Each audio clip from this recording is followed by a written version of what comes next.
Welcome back. Our keynote speaker, Dr. Ted London, is the Ford Motor Company Clinical Professor and Area Chair of Business Administration at the University of Michigan's Ross School of Business. He is an internationally recognized expert on the intersection of business strategy and poverty alleviation. A prominent researcher and author, Dr. London is a favored advisor for leadership teams from across corporations, nonprofits, and multilateral organizations. Ted, over to you. Thank you. I am so delighted to be here. All right. Hopefully you can see my screen. First, honored to be here and have a few minutes and share with you what I think are three important imperatives as we think about our journey ahead. I may use the term base of the pyramid enterprise or BOP enterprise, but I feel very similar to the term inclusive. So if I switch them out, please don't worry, I'm meaning the same thing. Just so you know, I started this journey in thinking about the role of business in addressing social issues more than 30 years ago. As a MBA, I went to Malawi as a volunteer. And 2 years working with small and micro enterprises, and then have continued on that career for some time now. Came to the University of North Carolina, got a chance to meet C.K. Prahalad and Stuart, and began to think more of slightly different world. When I was in Malawi, about the role of small and micro enterprises and how they could be more efficient and more effective in helping their local communities. And of course, when we think about base of the pyramid enterprises, these tend to be non-local businesses that are entering local markets. So a complementary approach, not necessarily better, but a different approach to using markets to address poverty and other issues in low-income markets. When I thought about, I really wanted to think about, three things that would be really critical for us to achieve our aspirations in terms of having the impact we want to have for inclusive business.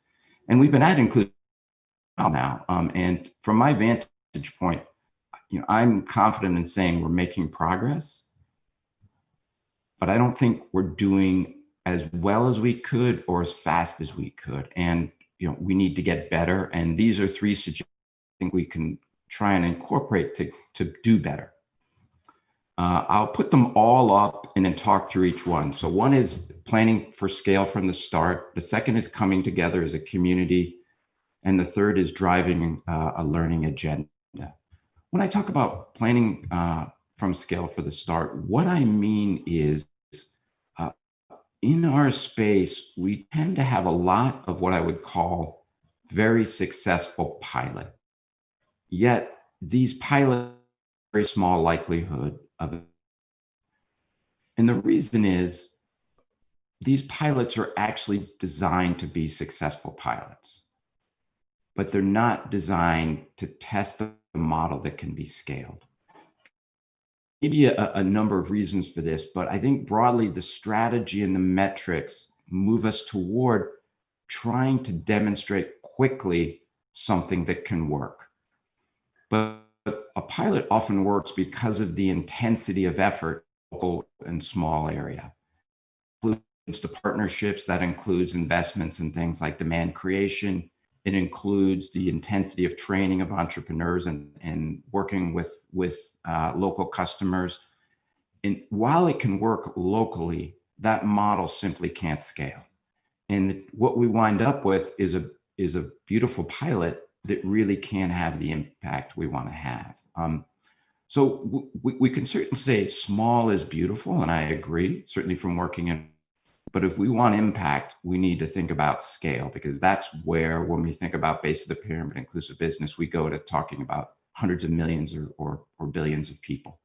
And here scale becomes important. And in addition to the strategy of making sure we're really thinking about scale from the start, we also need to have the right leadership. Scale is a journey. and their ups and downs, or their successes and failures. And we need to have leaders that are aware of and are willing to share both what worked and what hasn't worked. When I talk to leaders, the ones I'm most interested in, most engaged with, are those that will say, here's what I've learned, and here's better, rather than tell us, here's how great I am now. I think the former is where we need to go. We need, and you'll hear me say this, more honesty about where we are and what we need to do, and a willingness to share both our successes and our limitations. So that's from the start. Coming together as a community, I often find that we're our own worst critics, that the enterprises that are struggling and starting and trying to do something significant are often the ones that have criticism from those of us that want to support this approach. I think there's perhaps two things we need to do here to address that. One is we need to be honest. There's this desire to enterprises that have no negative impacts. And whenever there's a negative impact, we don't like the enterprise or we don't want to talk about it. And frankly, as far as I know, there's no enterprise or even intervention negative impacts. And our challenge shouldn't be to produce an enterprise with no negative impacts. Our challenge should be to identify the positives and negatives that an enterprise generates. Think about enhancing the positives and negatives. If I talk to an enterprise leader and I say, tell me a little bit about your negative impacts, and she or he says, we don't have any, I get worried. It feels like either they're not thinking this through, or that they are trying to present something that would resonate with a particular stakeholder. But we definitely need to continue to focus on how can we make enterprise enable honesty. All of our interventions, even women's empowerment, a lot of interventions seek to do this. But we also know that women's empowerment efforts can lead to greater tension in households and in communities. And that's not necessarily but if we don't address an unintended consequence or an intended consequence, that has some real negative impacts on our aspirations. So the other one is, to be supportive, we need to recognize and praise organizations that actually make a profit. So when I am working with enterprise leaders, they'll spend a lot of time highlighting how big their impact is or how much their impact is. But when it comes to financial numbers, they're very reticent to share. And frankly, colleagues in the development community don't really want to hear how their investments have led to organizations being profitable. But if we want sustainability at scale, we have to generate profits. So we need to encourage honesty about impacts and have a robust discussion. And we need to make sure that we welcome and understand and actually praise ventures that are creating value and then are able to capture some of that value so they can sustain themselves. And the last part of this is that we want to be sure that we are also driving a learning agenda. I come from an academic institution, so maybe this is natural, but what we do for top of the pyramid businesses is we spend a lot of time trying to understand and analyze what drives successful performance. And while these businesses might come from many different geographies, sectors, serving different segments, we do create standardized tools that can then be customized for those businesses, whether in verticals, energy. And what we have is a set of standardized tools that can be customized to the local context. And until we embrace a learning agenda, too often we're going to hear one of two things. One is that there isn't any information or research or tools that I can use to help my venture be more successful. I've just got to go at it and be entrepreneurial. Or we may hear that, that everything is new in these markets and there are no tools. and everything is like a startup. And neither of those should be true. And if they are true, then I think we're really going to struggle with scale. So if nothing else, we need to commit to a deep and rich learning agenda where we're not just spending time assessing maybe one venture and figuring out ways to praise them, but really diving down and did you achieve the performance factors that influenced how successful or lack of success you had? What did you learn on that journey? And then begin to aggregate these learnings across enterprises so that we can have a more robust sense of what are some of the standardized tools or frameworks. And the idea of a standardized framework is it allows businesses to strategize with full information. Here are all the things that I should be thinking about. And then the customization allows them to figure out how to address these for their particular circumstances. And it also recognizes that there aren't unlimited resources, so it enables prioritization of strategies and resources. So those are really the three things I would encourage people to think about as we move this domain forward. We need to plan for scale from the start. We need to come together as a community and be honest and be supportive. And then we really need to understand and drive a learning agenda. And the latter will deliver results, but it could make an extraordinary in 5 years. So I have to stop now. But what I want to say is, oh, I can't advance my slide. There it is. This is our time to deliver now. The attention of the world is on us. We're facing a global pandemic. It highlights the need for more resilient, more robust ventures that serve the base of the pyramid. We have to do this. We're continuing this conversation. Happy to as we move forward about how we can execute on these. And I'll stop here and just say thank you very much. And I've been delighted to have the chance to spend some time with you. Hello. I am delighted to welcome Mr. Haoliang, who is Assistant Secretary General and Director of the UNDP Bureau for Policy and Program Support. Over more than 25 years in international development, he has worked field and headquarters assignments in New York, Iran, Pakistan, and Kazakhstan, to name just a few. And notably, before all that, Mr. Haoliang earned a degree in bridge engineering.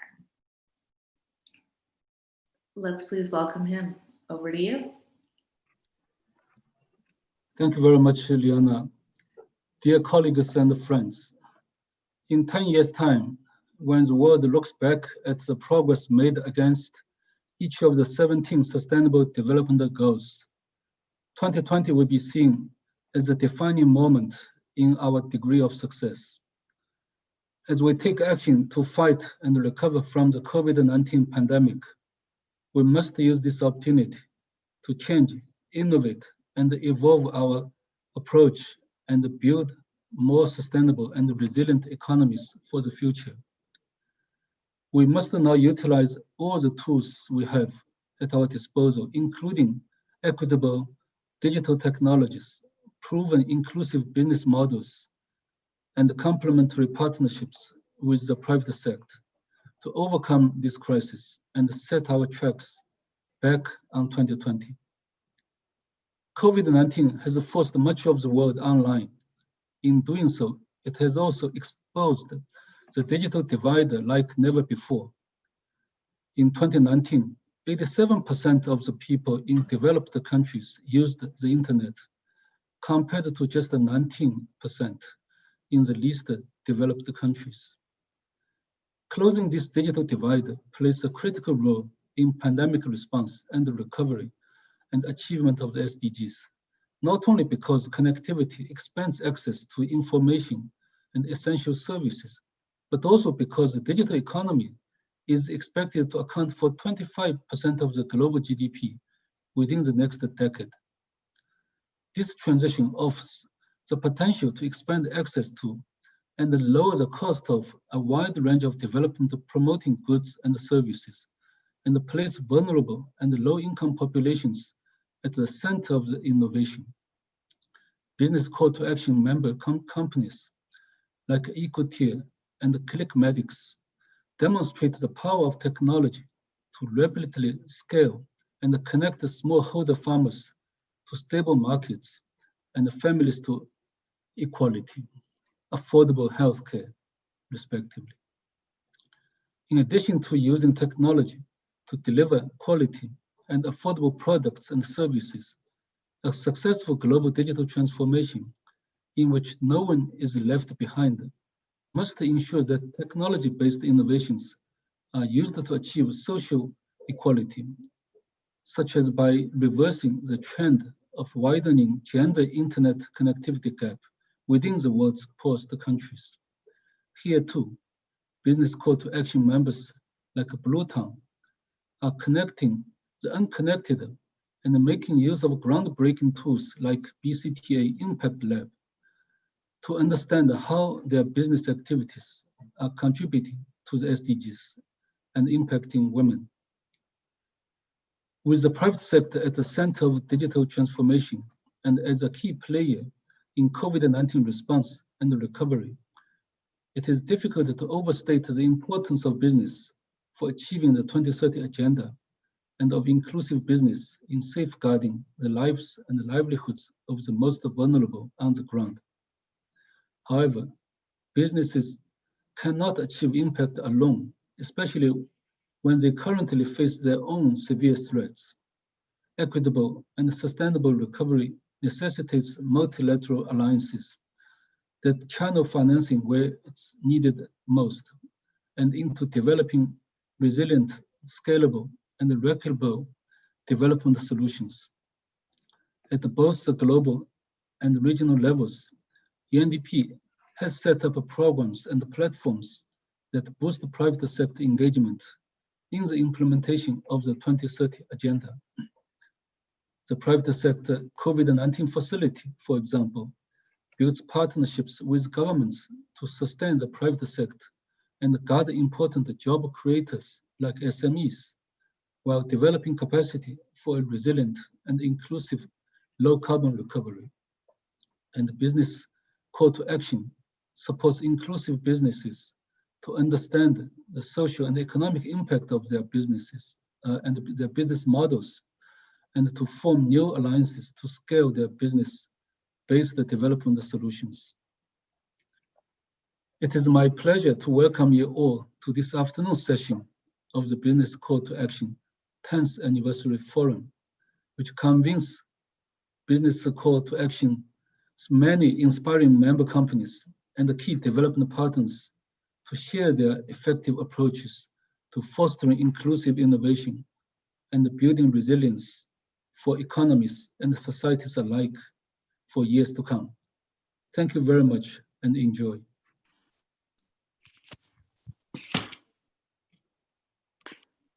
Thank you, Mr. Haoliang. Next, I would like to bring in Ambassador Stephen Collet. He is the Ambassador for Business and Development for the Netherlands Ministry of Foreign Affairs. He leads in promoting responsible entrepreneurship and a sustainable business environment with the aim of creating more and better jobs and partnerships with the private sector for the Sustainable Development Goals. Ambassador, over to you. Good afternoon. It's my pleasure to get the opportunity to share my thoughts with you. Congratulations, first of all, to the team of BCTA to organize yet another event, this time under a bit of a challenging circumstances. The Netherlands is a partner to BCTA on inclusive business to engage the private sector to achieve the SDGs. In March this year, the world was taken by surprise by a global pandemic, COVID-19. We were, and we still are, confronted with painful consequences unfolding everywhere in the world, hitting the most vulnerable the most. Images of trains in India loaded with laborers who'd been sent home because of a standstill in production in garment and other factories. Many Western brands felt forced to cancel their orders, leaving producers with all the costs and no source of income. The global value chain is broken. The COVID-19 crisis is a painful demonstration. We face a massive disruption, deeply impacting on millions of producers and workers. We are forced to realize that our consumption patterns are unhealthy and are not sustainable. We have been stuck in the race to the bottom to keep production costs as low as possible for consumers to be able to pay prices as low as possible, resulting in huge costs in terms of climate impact and rising inequality. The current system is vulnerable to all of us. The system is broken. What does a better system, a new one, look like? A future-proof economic recovery is green and inclusive, in which every worker can sustain herself or himself with a living wage, free from exploitation, allowing for empowerment of women, youth, and including people working in the informal sector. But how do we get there? This is not just about taking responsibility, as some suggest. It is about creating a just transition.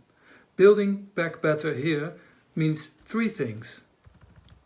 First, we need to create a new level playing field.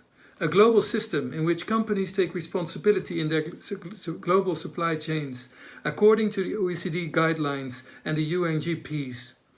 We expect from them that they continue to identify and tackle the new risks COVID has exposed.